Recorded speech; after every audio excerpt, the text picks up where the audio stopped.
Frida, Frida, Frida. Oh yeah.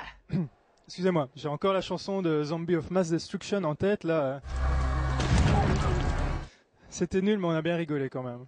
Alors jeudi, qu'est-ce qui s'est passé? Eh bien il s'est passé ça. He's driven by hate. So he survives. Why never loses? Valhalla Rising, titré par chez nous Le Guerrier Silencieux, c'était vraiment le film du jeudi. J'ai même envie de dire le film du festival. C'est donc ce film, le film danois de Nicolas Winding Refn.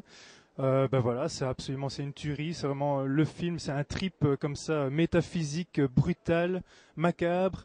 C'est vraiment une expérience sensorielle hors du commun à vivre sur grand écran. On espère qu'il y a des distributeurs qui ont été intéressés en Belgique pour le sortir en salle. Is this your house? It's your home too. You're just as much part of this family as Danny and Max. It's a pleasure to meet you. Sinon, il y avait Esther jeudi, voilà, qui est déjà sorti en France depuis un petit temps. Esther, aussi titré Orphan, qui est de Jaume Collet Serra, donc film espagnol, thriller espagnol. Il y avait Slice également, et il y avait Life and Death of a Porn Gang, une arnaque, puisque le titre en promet beaucoup, mais le film en montre peu. Donc voilà, moi j'ai envie de dire jeudi, c'était vraiment Valhalla Rising à retenir, et c'est même le film, je répète, à retenir de tout ce festival. Ça m'étonnerait qu'il passe inaperçu, parce qu'il est ici en compétition dans la catégorie 7e orbite. Vendredi, c'était la journée dédiée au cinéma belge, avec des courts-métrages belges en compétition, un workshop également. Et on a également pu voir une coproduction qui s'appelle Glen 3948 ou 3948, je ne sais pas comment on dit. C'est un film qui met en scène Billy Boyd, le fameux Hobbit du Seigneur des Anneaux. Donc voilà, c'est assez amusant de le voir dans une production belge. Un film apparemment très ambitieux, en tout cas au potentiel, avec un joli potentiel. Bon, apparemment les avis ont été un peu moyens sur le film. On a également vu sur le coup de 20 heures de Killer Inside Me de Michael, du célèbre Michael Winterbottom, un thriller. Une fois de plus, il y a beaucoup de thrillers cette année et des thrillers très intéressants ici au BIF.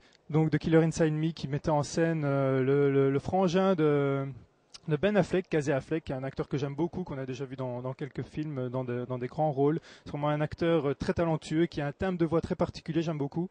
Et c'est un film au gros casting et assez violent. Il y a aussi Jessica Alba, notamment au casting de ce film. Voilà, un film qui a déjà été remarqué dans plusieurs festivals, un film assez violent, aussi à la hauteur de sa réputation, vraisemblablement.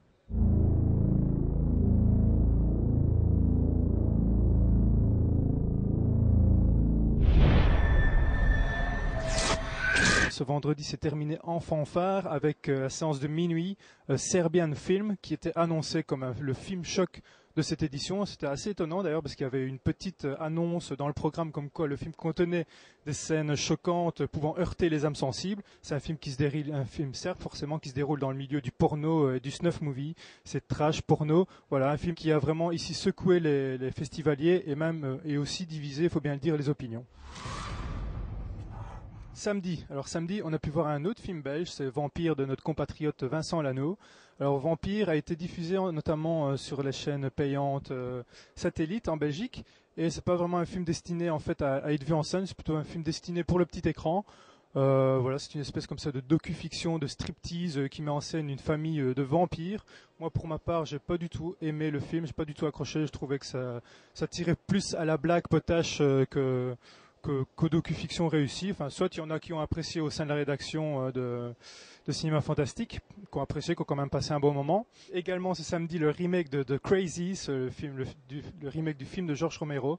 Voilà, un remake inutile, vraisemblablement également, comme on en voit beaucoup sur nos écrans malheureusement. Et on a également eu droit ce samedi à 51-50 Rue des Ormes, qui est le film québécois, le seul film québécois, je pense d'ailleurs ici au BIF, qui est un petit coup de cœur également de notre rédaction. Il a beaucoup été apprécié, notamment par Maynak. Voilà, la soirée de samedi s'est terminée en fanfare avec le fameux bal des vampires, le bal des vampires haut en couleur comme chaque année. Dimanche très ensoleillé ici en Belgique, mais ça n'a pas empêché les gens de venir assister très tôt à la journée spéciale Japanimation. Voilà, où on a pu voir notamment quelques courts-métrages, quelques animes. On a également pu voir un autre dessin animé dans le cadre de cette journée spéciale Japanimation. C'est Summer Wars de Mamoru Hosoda, donc, qui est le réalisateur de La Traversée du Temps. C'est son nouveau long-métrage d'animation. Et on a également vu un nouveau thriller. Il y a beaucoup de thrillers cette année, je l'ai déjà dit, au bif et des thrillers très intéressants. Je trouve que la catégorie thriller était très intéressante cette année-ci, peut-être même plus que les films fantastiques. C'était Cell 211, Cellule 211, nouveau film espagnol assez hardcore qui nous plonge dans le quotidien d'un pénitencier en Espagne. Sniff, hein, le festival approche à sa fin, on commence déjà un peu à déprimer au sein de la rédaction de Cinéma Fantastique. Et on a quand même pu voir ce lundi Symbol, film japonais qui a l'air complètement barré, complètement frappadingue. Rien que la bande-annonce, c'est déjà tout un poème. Je vous conseille d'aller la visionner. Donc voilà, c'est vraiment le type d'œuvre ici qu'on aime voir dans le cadre d'un festival et qu'on verra peut-être nulle part ailleurs finalement. It's a lonely thing, killing a man. Once you kill somebody, pulling that trigger becomes a way of life. On va pouvoir voir également le dernier film de Russell Mulcahy, qui est apparemment un thriller, un polar, qui s'appelle Give 'Em Hell, Malone. Le retour de Mulcahy après son Resident Evil, c'était le 3e, je ne sais plus la déclinaison. Bon, c'était le moins pourri des Resident Evil, hein, donc pourquoi pas. Donc Russell Mulcahy, voilà, qui s'attaque au polar, on est curieux de voir le résultat. Et voilà, demain c'est déjà fini, c'est la clôture. Voilà, tout le monde a déjà envie de se suicider. Quoi qu'il en soit, demain on va quand même finir en fanfare parce qu'il y a la remise des prix et il y aura surtout Kick-Ass, le fameux Kick-Ass de Matthew Vaughn qui sort cette semaine en salle. Donc voilà, Kick-Ass, un petit jour d'exclusivité ici au BIF en avant-première pour terminer en beauté ce festival. Kick-Ass!